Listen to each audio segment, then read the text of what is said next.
What is going on? This is Marcus Martinez here with the Living.Fit Show, and I have the amazing, the incredible Jay Ferruggia. Jay, thank you so much for taking some time out of your very busy day to chat with me for some, I don't know why, but for some reason. My man, of course. Always a pleasure.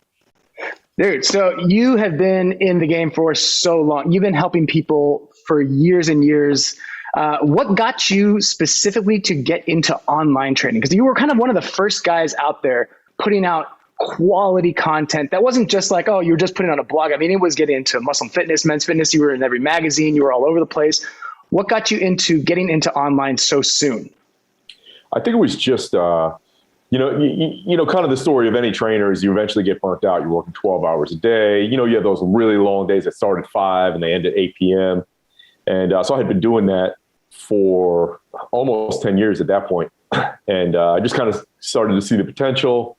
And then a mutual friend of ours, Craig Ballantyne, had really kind of ramped it up a little bit. And so he helped me get into it a little bit more. And I just started putting content out. The word blog didn't even exist. We had a website wizard site that we kind of just made on our own. It looked horrible, but I started just putting some stuff out. And the other person actually was Alan Cosgrove, who I've known since 96. And Cosgrove and I would talk about training. And he's like, man, some of the stuff you're talking about and some of the ideas you're coming up with and things you're theorizing, no one's talking about that. I've never heard about that. Why don't you start putting that on online? I was like, all right, I don't even know how, but I'll figure it out. And so we just kind of started putting out little short thoughts and articles and things like that. And people really liked it. So Elite FTS reached out and started on there and then, getting on T Nation and things like that. But I never imagined that it would be a way to make a living. I figured, I'd still be on the gym floor 12 hours a day forever, but things just started picking up. And then you see friends, starting to make money online. So we're like, screw it. Let me put some programming out around 2003. And I was, Men's Fitness did a one-page feature on me, and then they had my website. And nowadays, if your magazine's, your website's in a magazine, it doesn't really do anything. But back then, it was huge because all of a sudden I went from barely selling any copies of this program to all of a sudden, for 6 weeks straight, I was selling like $300 a day. And I was like, well, I'm not that good at math, but I know that equals 6 figures, So I said, man, this has got to be something I got to pursue a little more. So what I did over the next, I don't remember exactly how many years it was, but I went from being like 90% gym and 10% online to slowly over 5 to 7 years, kind of getting it even.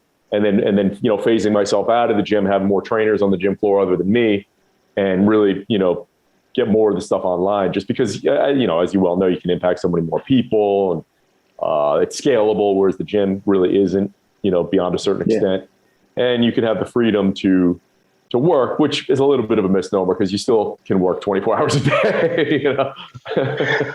That's okay. I'm glad you brought that up. I hadn't written that down, but that's such a great point that people kind of fail to realize. It's like we're in this day and age. Now we're in the day and age of everyone wants an app, or everyone thinks like if I have a subscription site, like if I build it, they will come. But if you at that time when you started putting things online, how much more were you working, at least at first, when you were doing things online compared to being on the gym floor? So at first it was just all day because I would get up in the morning, before I train people, do a little bit, train people. You have that block where you come back and you take like a little nap or whatever. And then you have an hour or two, or you're grinding there. Then you got to go back to the gym. Then you're still building the online stuff at night. So all of a sudden it was more. Then you get into the online. Once I transition off the gym floor more, it's still like, it's not the dream where people are like, oh, I'm going to work 3 hours a day on my laptop and be sitting on the beach. No, I was working just as much. I was still working 12 hours a day, a lot of days, 16 hours a day. And then finally, after a long time, I was able to get to the point where I could make a really good living, literally working 4 hours a day. And, but you got to be, you got to be ruthless with time management and 80-20 and know exactly what you're doing at every second. You can't waste a second. So I was able to do that for a little while, which was good because the reason I moved from Jersey to Cali was just to work on myself and, personal development and self-limiting beliefs. So I needed to limit the hours I was working. But then like anything, you end up back, all of a sudden you're working 12 hours a day again a couple of years later. So you got to just be on top of it. So how many years do you think you were working on your online before you got to the point where you can get to 4 hours a day and actually be making a good living? Dude, it was like 10 years. Yeah. So you see that, guys? It's not just, put up an app and things will get there. But I think one of the things that you did so well, and you still do so well, is you are so consistent with your training. And I've seen you evolve over the years, over the decade plus. But you've been so consistent with your kind of ruthless mentality of less is more, using that 80-20 with your training. What kind of sparked that with your training specifically? Like, what got you so into just focusing on the basics and staying there? I think, that's probably one of the things that people who just go from training themselves to training online miss out. Like, you have to train a lot of people in the real world and interact with people and answer their questions and actually be on the gym floor with them. Like, answering questions via social media is very different than just being in person with somebody. And you realize, like, man, even some of these guys who are brilliant CEOs or professional athletes or actors, they don't know what you and I know. They don't know 20% of what you and I know, and they don't get it. And a lot of times, like, to this day, it's still, I have to check myself. Are they going to understand that? Are they going to be able to do that? And then not that I'm brilliant, but it's my wheelhouse, right? It's what I've studied for 27 years. And so when you're with these people all the time, you realize, oh man, like, you got to simplify. You got to simplify. Like, that's my thing. But if I go and do something else, if I go and learn guitar or learn how to, swing a golf club or something else, I need it to be super simple because I'm super busy all day with other stuff. So you just want to simplify things for people. And then as I'm doing that for other people, I'm like, well, why don't I just apply that to my own training programs? And then, like yourself, I like reading things like, the Tao and Bruce Lee and, minimalism and simplicity. So I think anywhere you could kind of apply that to any aspect of your life, your business, your social life, the stuff you keep in your house, your training, the better things are going to be. Simplicity is always the answer and always the way to go. Yeah, well said. And I love that saying. I think it was Bezos where I first heard it, where it was how you do one thing is how you do everything. So if you have a cluttered mind and everything's all insane and frantic, and then you try to maintain that same mentality with your gym, you're going to be doing that with your workouts. You're going to be doing that with your family. So trying to maintain a kind of level balance across the board is so valuable. So you came to California to work on yourself, which is awesome. How many people have the ability to do that? I don't want to say luxury because you put a lot of work and effort into that. What would you think was one of the biggest discoveries that you made coming to California that really helped you kind of transcend to that next level?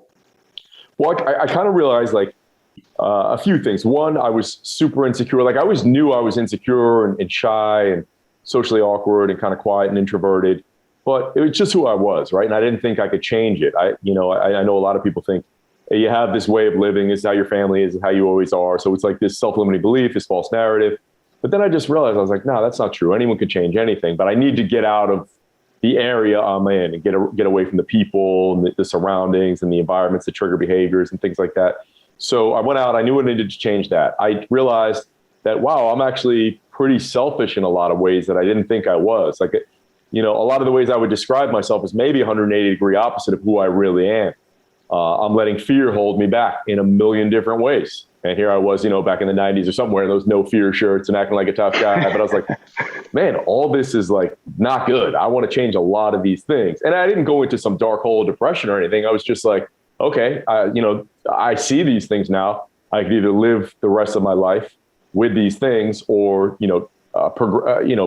take charge of my life and address them. So I went out there, I started doing stand-up, I started doing improv. I surrounded, when I first got there, I knew certain people, but that was a comfort zone for me. So when I got out there, I was always trying to identify comfort zones. Like, okay, this crew is my comfort zone. Making this amount of money is my comfort zone. Talking to these people or doing that. I identified all these different comfort zones.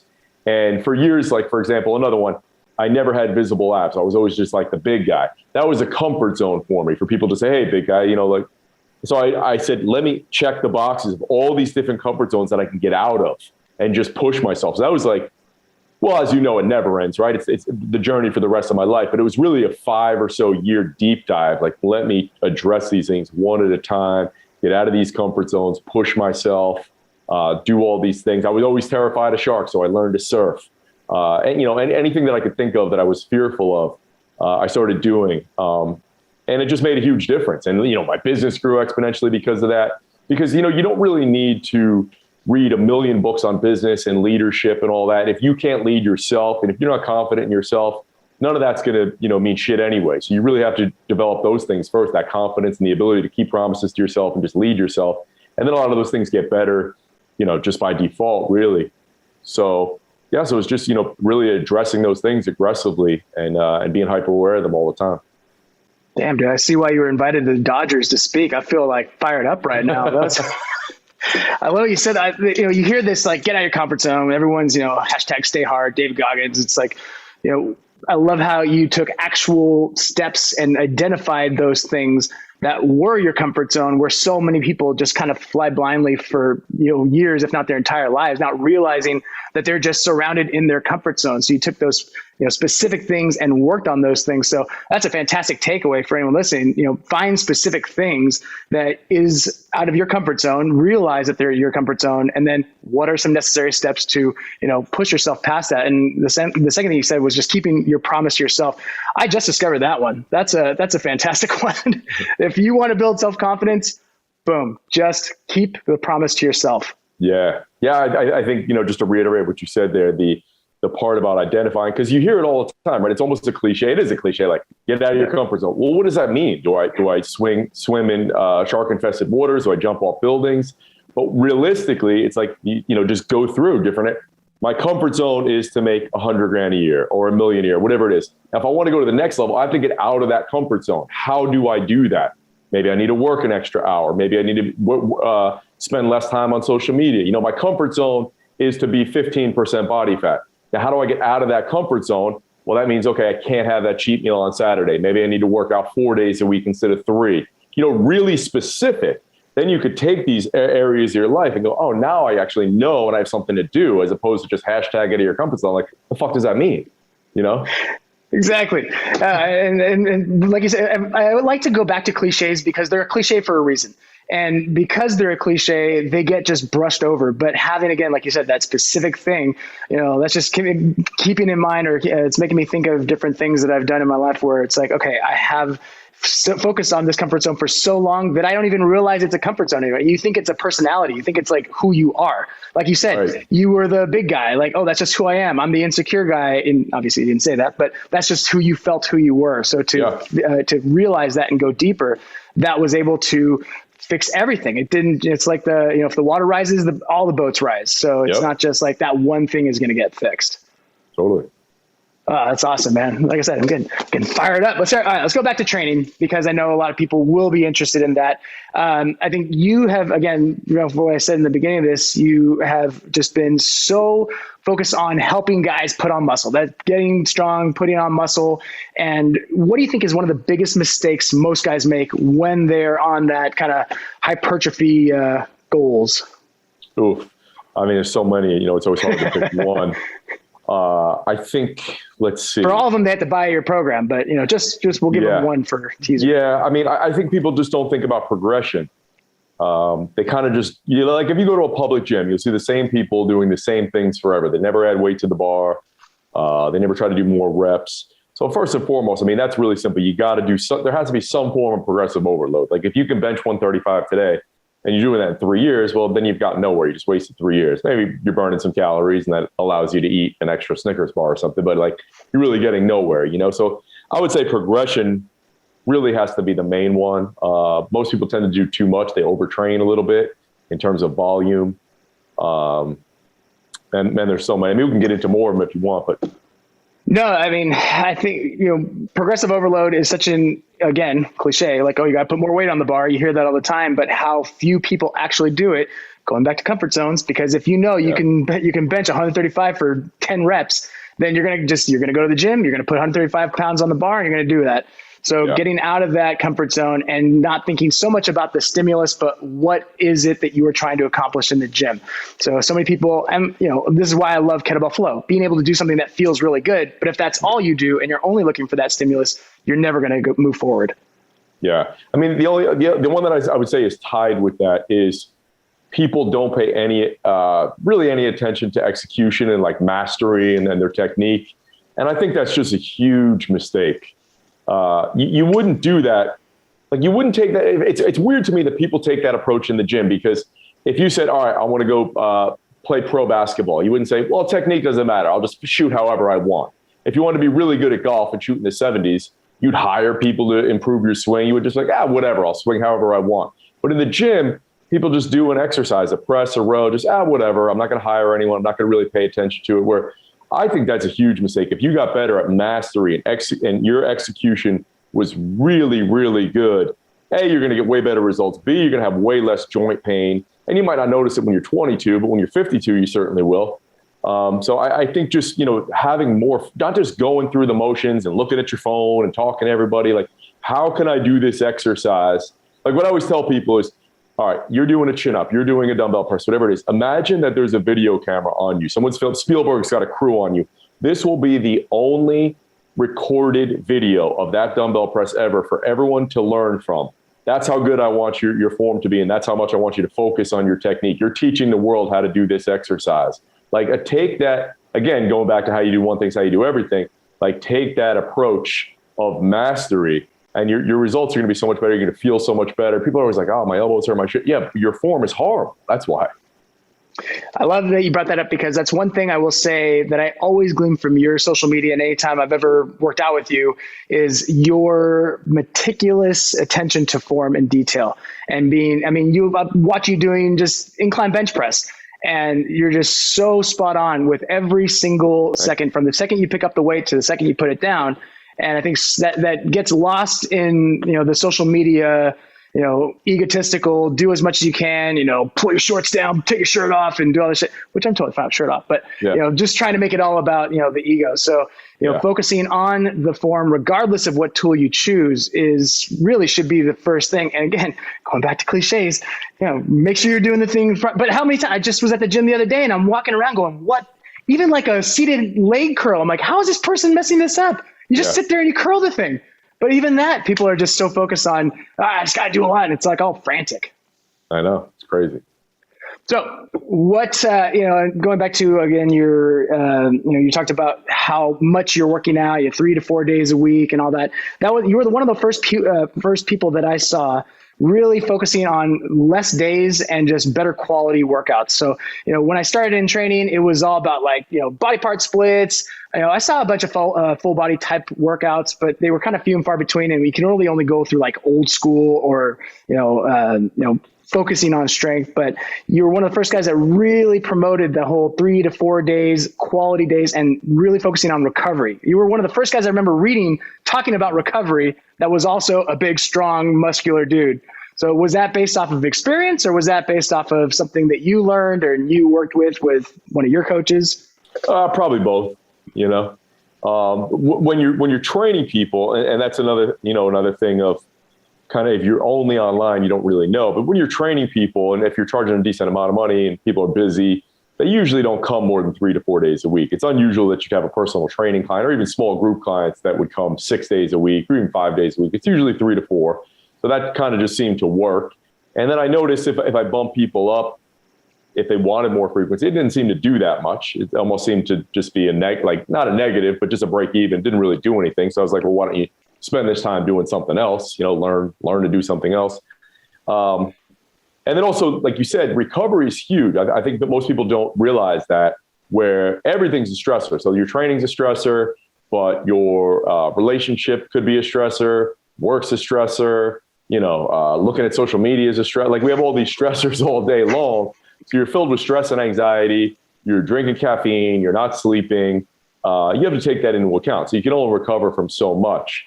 Now, what I've done actually as I've gotten older, and I've had some clients do this, I still do the same amount of training that I would have done in 3 to 4 days, but I do it generally. I tend to train 5 days now. But it's just the workouts are shorter and I actually feel better. Like the longer workouts, I just turned 47 the other day. So the longer workouts, sometimes I'm like, I'm kind of over it. So I like shorter workouts. I like to have it.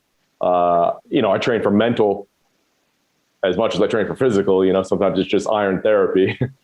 I say, working out basically keeps us out of jail. That's right. Exactly. Yeah. So I enjoy doing 5, 30 to 40 minute workouts, more so actually than I used to do a 75-minute workout three times a week. But it's the same thing. It's like the overall volume is still the same. And again, just taking into account your recovery, looking at, not that I get too obsessed with clients with looking at their daily, HRV scores and things like that. Like you can do that if you're a pro athlete. Most people don't need to do it, but just be aware how you're feeling that day. That's one of the misnomers of progressive overload. And I think that's where people get hurt is, yes, you want to progress over time. but it's a little misnomer to think that you're just going to progress linearly at every workout. That's always how I got injured. I know a lot of people, my age, that got injured doing that. Some days you just slept like shit. Your nutrition was shit. Maybe you took a flight the day before and maybe you did 185 for 8 last week, and come hell or high water, you have to get it for 9 or 10 this week. And you can only do it for 6. You have to listen to your body. You realize that after you've been in the game for a while and you get older, you got to really listen to your body and just be smarter about it. And again, PRs come slowly over time, but they don't have to happen every single workout. I mean, then we'd all be, bench pressing 1,000 pounds in 2 years. Yeah, the old Milo of Crotus, right? Yeah. No, I mean, you're obviously a testament to that, and you've been able to train for years and still looking good, looking muscular, put up some good weight. So, taking the ego out and focusing. I don't remember what the saying or where the saying came from, but, train like you're 20 when you're 40 so you can train like or other way around. Train like you're 40 when you're 20. Yeah. So, train like you're 80 when you're 10. So, no. Yeah. So Exactly. switching gears a little bit. So I want to talk a little bit about your Renegade Club and what you've really done to help transform, men's lives. You have this incredible program that you take a group of guys and you put them through a, 2-3 day course. And it's actually a full year-long thing. But what got you to go, you still focus on training, you still focus on the physical side, but to get into the mental, the emotional, the spiritual side of, transforming somebody? Yeah, it was after I moved to Cali from Jersey, and I kind of had that, I think it was 3 or 4 years that I had stopped doing events. Because in Jersey at the gym, we would do events. They were just training workshops. They were 2 days. People would fly in from around the country, around the world. And then, so when I got to Cali, I didn't have a gym anymore. I wasn't doing live events. I was working on myself. But a few years into it, I was like, man, I've grown so much. I've evolved so much. There's so much I want to share. I want to get back into doing live events. I have way more confidence now. I've been doing stand-up and improv and, public speaking and stuff. So I definitely want to do those. I'll be way better at it. But I didn't just want it to be where all we did was just go into the gym and train for 10 hours, 2 days in a row. I was like, let me incorporate some other stuff, some of the mental, some of the emotional, certainly some of the bonding stuff, because I went to Cali. I literally had 3 people's numbers in my phone that I knew when I moved there. And I left with like 300 people's numbers. Like people knew me as like Brandon Lilly would call me the nucleus, and people just knew, my friends called me the mayor because I knew everybody everywhere. There was nowhere we could go in LA where I wasn't running into people. I wasn't making friends. If there was ever a UFC party or a Super Bowl, there was 30 people at my house. And so I got really good at, building relationships and connecting people. I was like, well, let me do that with guys. Because so many guys don't have those relationships. They don't have those connections. They don't have those male bonds. And I know that that's missing for a lot of people. So I kind of just came up with this concept, and we evolved it each event we did over the first 3 or 4 years until we kind of, settled in on a formula for it. But yeah, like I said, like you said, you came to one. It kind of just goes through, there's physical challenges, there's mental, there's emotional, and there's definitely bonding, which to me is so cool to see guys. Like, dude, we have guys that have, when did we start doing the events? Maybe 8 or 9 years ago, that came to the first one and they're still super close friends. Like 2 guys who are best friends to this day, and we're at each other's weddings. And we have so many of those kind of experiences, which I love to hear, And then to this day, if I'm speaking at things, like I'm speaking at a thing in Seattle in a few weeks, and so many of the guys have hit me up, they're going to be there, and they're all looking forward to kind of, a little reunion, connecting. So that's really cool, and just seeing that growth. Like when you're on the gym floor, it's super cool to see someone get a scholarship or someone set the stolen base record or rushing record, and that's great. But, I feel like this next evolution has been even better, where you see guys, still get in great shape and set PRs and things like that. But when they're doing that and their business grows, or they, all of a sudden have new best friends, or their marriage was a disaster and now it's fixed, like all these things, it's super cool to see that. And to see guys, like we had a guy, a couple different guys actually that I could think of that were super shy, socially awkward, quiet. Actually, now that I'm thinking about it, there's a handful of guys that I could tell their story from start to finish, but completely evolved into totally different people, like charismatic, confident. Their posture is different. The way they walk is different. The way they enter a room is different. And just to see that, like, every 90 days when we meet up with the guys who jump into the year-long program, and then some guys have stayed in for 2 years, for 3 years beyond, and or just to see them later on in life. Like it's really cool. As much as I love the physical and the training and all that, to see someone make that all-encompassing change is really cool and rewarding. Yeah, no, that's awesome. And, I think for guys specifically, if we have an issue with something, we have a lack of confidence or insecurity, we typically keep that to ourselves. And like you said, we treat it like it becomes a personality. Like that's just who we are. And you bury it. And you don't realize that you could be living this freaking amazing life if you just got out of that comfort zone and started, actually building that confidence. And, going back to you said about the brotherhood and, that just connection and, brotherhood, sisterhood, or whoever you're with, but making connections with people so that you can not only have some accountability, but you can have someone that you can really connect with is so powerful. It's so cool to see guys that are still going through that after years after going through through your course. That's freaking awesome. Yeah. One of my favorite things that we did when I went through your thing was the improv. That was the first time fudging hated the idea of improv. I love the idea of comedy, loved the idea of stand-up, but improv was like, I can feel myself getting uncomfortable right now. Yeah. But it was so cool to go through it and get that feeling of like, oh, wow. Like it really builds a level of confidence that I never would have guessed had I not actually gone through it. Yeah, totally. What got you into that? What got you into, you said you came and did improv in LA, but like, why did you select, like, I'm going to do an improv class? Well, it was actually, I took a stand-up class first and it was good. Like I definitely got something out of it, but I don't feel like I got as much out of it as I had anticipated or expected. And then one night, my friend John, John Morrison, he's a pro wrestler with WWE. He said, hey, we're doing an improv show at Second City tonight. You should come check it out. I was like, all right, cool. So I go watch it and I was just blown away. And afterwards, we went out to a bar and I was talking to him and one of the instructors was there from Second City. And he goes, here, you sign up on your phone right now. We actually start the next semester on Monday. I was like, hell yeah, I'm in. And for some reason, just the first class I got into, I was like, oh, wow, this is what's missing. This is going to be so good. This should be required in high schools because it teaches you listening skills. So we have all kinds of public speaking classes and then, stand-up classes, whatever, but we don't have any kind of communications classes. Like you major in communications, but who's teaching you how to listen? So that was really important because listening is a superpower. And then it teaches you to think on your feet, which is good as, if you're in business, you got to make fast decisions. And it teaches you everyone's number one fear, which is public speaking. You're up there, not only public speaking, but you're having to come up with some shit off the top of your head and you're having to listen. It's like, man, these are so essential. These essential life skills are incredible. And it just challenged me and pushed me out of my comfort zone. And I just said to myself, like that was a promise I made to myself on day one. Anytime volunteers are asked to go up, you're going up first every time. And I did it first every single time for 4 years. And man, just had a blast. And so I was able to take all that I learned, and do it at events like you experience and, do it with professional teams. And it's super cool. It's definitely something everyone should do. That's cool. So you said you came to California, you got through a lot of insecurities, you built a lot of confidence, just from your work, and you worked with hundreds, if not thousands of guys, outside of the gym and just through these different events. What are some common things that you saw in those guys and in yourself that was kind of a holding point that just kept them in an insecure, lack of confidence state? I think just making that assumption that people are judging you and people want you to fail. And, so many people actually fear success more than failure, and they just cling to that kind of comfort zone. So I think it's just that judgment, really. If I had to pinpoint one thing, and then you also think, okay, everyone's judging me and no one can relate to what I'm going through.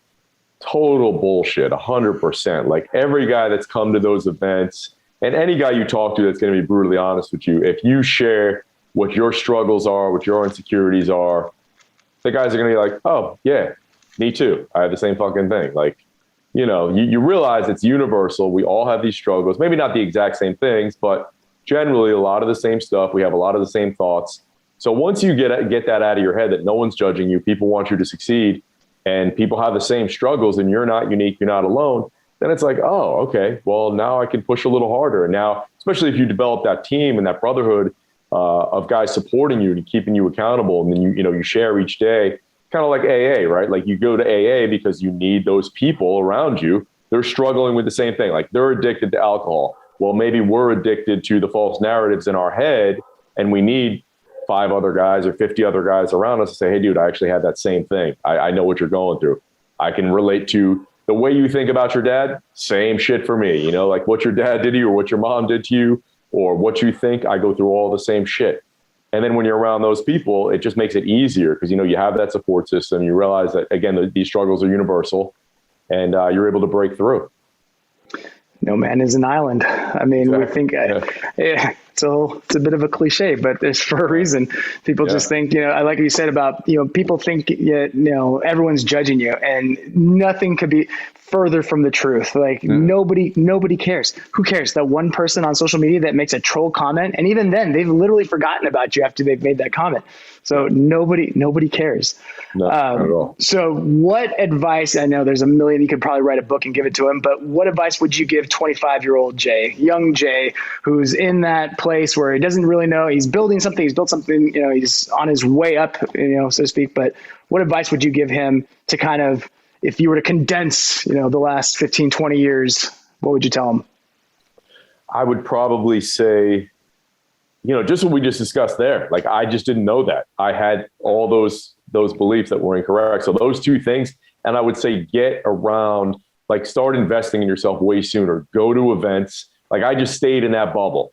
I would wake up, I would drive 5 minutes down the road or 10 minutes down the road to the gym, stay there all day, drive home, you know, and that was it. On the weekends, I go into the city and party, but it was like, it was personal development, you know, just drink until 4 a.m. and that was it. So I would say really challenge yourself earlier. I wish that I invested in myself. I wish I went to events because the kind of people that you need that are going to help you grow, they're probably not going to knock on your door. They're probably not down the street. They might be, but people that are, if you want to find like-minded people, you have to get on a plane, you have to go somewhere, you have to pay to get in the room with people who have skin in the game, people who are investing in themselves. I mean, most of my closest friends and the people that elevate me and lift me to a higher level, I paid to meet, you know, like I spent a lot of money to be at these events and be around them.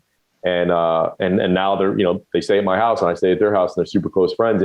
And you could not put a price tag on that. I would give my life savings to call some of those guys friends. You know, it's so important. So that would really be it. And that's why I always admired guys like, do you know Nate Green?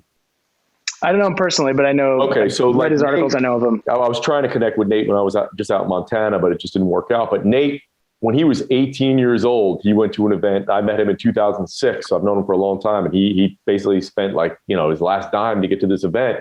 And I was there, Cosgrove was there, Craig was there, and he hung out with us all weekend. You know, and then he went on to work for John Berardi in Precision Nutrition, and now he works for Sam Harris and Waking Up, and like he's manifested all these things. And anything he's ever told me that he wanted to do, somehow a year later he manifested. You know, a guy like Xander Fryer, who's younger, and he did the same thing. Like he paid to get in the room. So, you know, I waited way too long to do that. I should have been at these events. I mean, I was going to strength and conditioning workshops, of course, but like you're just there with a bunch of other insecure meatheads and you're learning how to squat and things like that. I should have done some of the other stuff way earlier.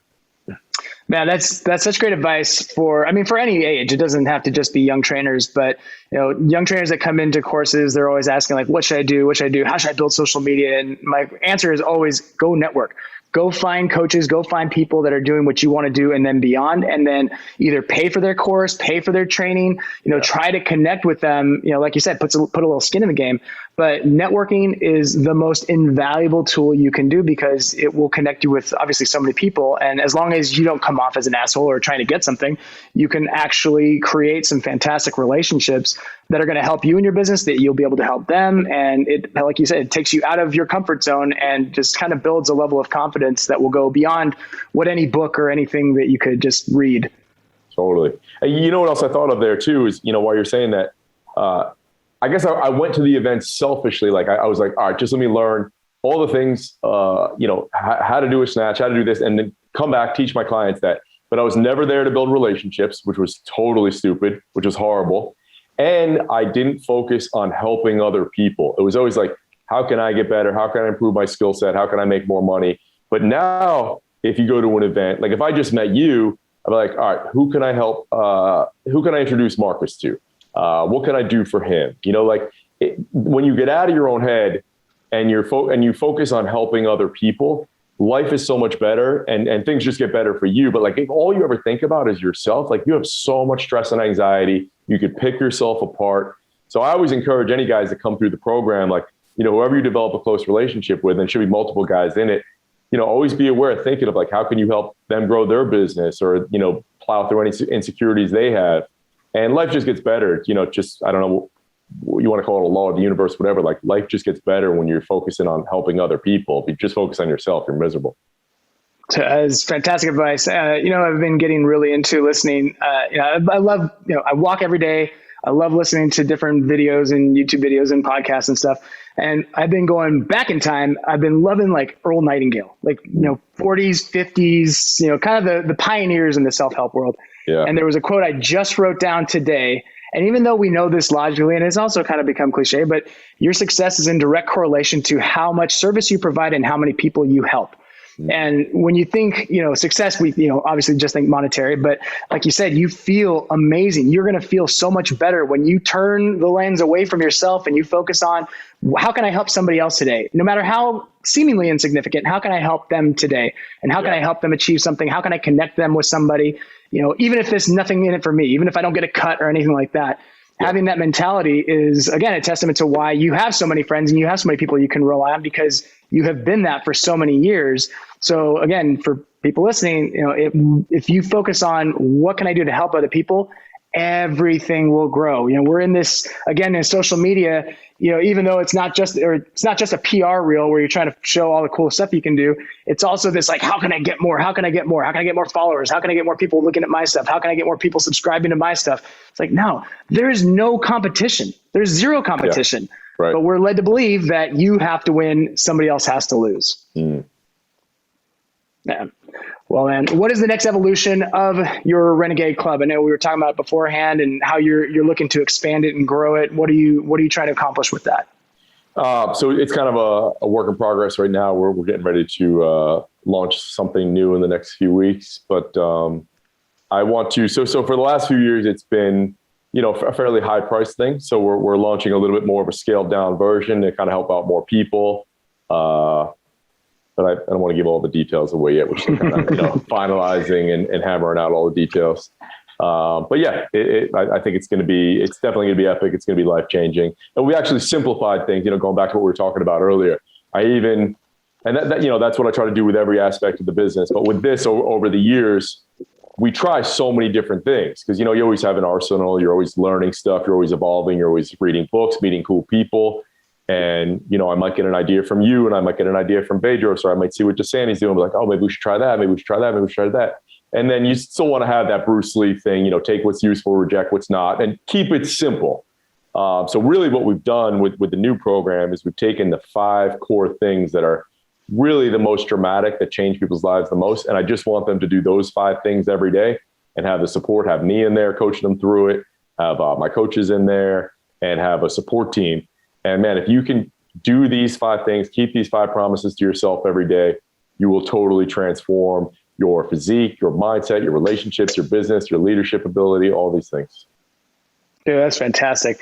And really, what the program that you've done so far, obviously I don't know the new one you're doing, but it is awesome. So for anybody who is interested about leveling up their life, leveling up their training, their business, all those things, it will definitely help you change, your paradigm on how you view things. And again, just to get outside your comfort zone and just kind of get to that next level in life, whatever that means to you. So it's been awesome to, obviously to talk to you right now, but it's been awesome just to watch you grow and evolve over the last, few years from when I was following you to when been able to connect with you. And then, now just being able to sit here and talk with you, man. So it's been a pleasure. It's been an honor and really, really awesome and excited to see what you got coming up. So last question I've got for you, and we ask this at the end of all these, is what does Living Fit mean to you? I thought you were going to ask for my top 5 MCs. I knew you were going to think that, and that's why I had to keep you on your toes. So I didn't bring up comedy, and I didn't bring up 90s hip hop. What does Living Fit mean to me? It means, being healthy, being able to do what I want without pain, without restriction, inspiring others, leading others, not getting sick, which is huge. Yeah. Not getting sick. That's That's one of those things where we don't, I mean, we always think like, oh, I got to keep my immunity strong. So we think that just means a couple vitamins every now and then, but it's a whole, it's everything. Yeah. whole thing. Yeah. Awesome, man. Where can we find more information about you, and where can we follow you? What's your kind of idea? What's your best platform to send people to? Yeah, I mean, if you just go to j.fit, everything's there. And then Instagram is really the thing I'm most active on. So it's just at Ferruggia. Don't lie. I know there's a secret TikTok somewhere in there. There's going to be. Awesome, man. Well, thank you again so much for taking the time out of your day and talking and just providing us with that wisdom of all those years of experience. So hopefully that'll help some people avoid some of the mistakes that we've all made and help them get to that next level. So thank you very much, Jay. Appreciate talking to you. And we will see you guys on the next episode.